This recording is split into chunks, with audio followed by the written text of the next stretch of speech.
படிக்க முடியுமான்னு கேட்டா படிப்பீங்க, பாஸ் ஆவீங்களான்னு கேட்டா கஷ்டப்பட்டு பாஸ் ஆவீங்க. பண பிரச்சனை எப்பொழுது தீரும்? எனக்கு ஏதாவது லாட்டரி அடிக்க முடியுமா? நான் ஒரு பல் மருத்துவர். சனியும் செவ்வாயும் சுபத்துவமா இருப்பாங்க. இந்த வருஷம் நான் தேர்வு எழுத போகிறேன். நான் பாஸ் ஆவேனா? 17/3/95 7:39 AM காலையில மலாக்கால பிறந்திருக்கிறீங்க.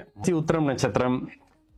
ஓகே, கன்னிராசி உத்திரம் நட்சத்திரத்துக்கு நேத்தே ஒரு அமைப்புல இருப்பாங்க. சரி, இந்த இடத்துல நேரடியான அமைப்புகள்ல செவ்வாய் முதல் நிலை சுபத்துவமா இருக்கிறாரு. சரி, செவ்வாயின் முதல்நிலை சுபத்துவம் ஏன் இந்த இடத்துல சனியினுடைய அமைப்புகள்ல சனியை இவரு பாக்குறாரு. லக்னம் குருவின் பார்வையிலையும் லக்னாதிபதி நல்ல அமைப்புல செவ்வாய் தான் அதிக சுபத்துவ அமைப்புகள்ல இருக்காரு. பௌர்ணமி யோகத்துல வேற பிறந்திருக்கிறீங்க. சனியும் சுபத்துவம். இந்த இடத்துலதான் நல்லா பாருங்க, டிகிரி அமைப்புல நீங்களே பாருங்க.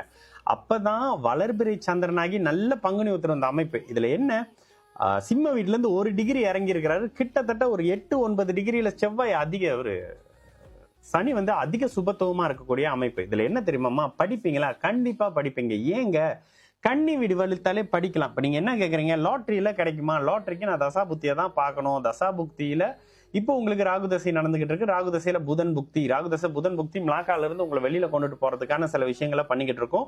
ராகுதசை புதன் புக்தி, ராகுதசை கேது புக்தி. ஆமா, ராகுதசை புதன் புக்தி குறுக்கு வழியிலெல்லாம் காசை போட்டு ஏமாற வைக்கும். 12ஆம் இடத்துல அவரு சனியோட இணைஞ்சிருக்கிறாருன்றதால இது கன்சிடர் பாபத்துவம் தான். ஏன்னா சனியினுடைய இணைவு என்னங்க, தள்ளி இருக்கிறாரு. 13 டிகிரி இணைவுன்னு வருங்க. கிட்டத்தட்ட 10 டிகிரி செவ்வாயினுடைய பார்வை. முதலில் பாபத்துவம்.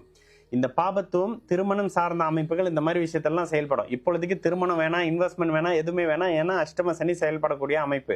என்ன இருந்தாலும் பௌர்ணமி சந்திரனா இருந்தாலும் இப்ப நடக்கக்கூடிய தசைகள் கொஞ்சம் உங்களுக்கு நல்லா இல்லை. 8ஆம் இடத்து ராகு, 8ல இருந்து 12ஆம் அமைப்புகள் இருக்கக்கூடிய புதன் கொஞ்சம் நல்லா இல்லமா. சஷ்டாஷ்டக அமைப்புகள்லாம் ஆந்திர அமைப்புலாம் செவ்வாய் ஆந்திரம்லாம் கொஞ்சம் நல்ல அமைப்புகள்ல இருக்காது. ஸோ சற்று கவனமாக இருங்க. படிக்கலாமான்னு கேட்டீங்கன்னா நல்லா முடிவெடுங்கம்மா. தடைகள் அதிகமா வரக்கூடிய காலகட்டம். லாட்டரி கிட்டலாம் நான் ப்ராமிஸ் பண்ண மாட்டேன். இந்த இடத்துல படிக்க முடியுமான்னு கேட்டா படிப்பீங்க, பாஸ் ஆவீங்களான்னு கேட்டா கஷ்டப்பட்டு பாஸ் ஆவீங்க.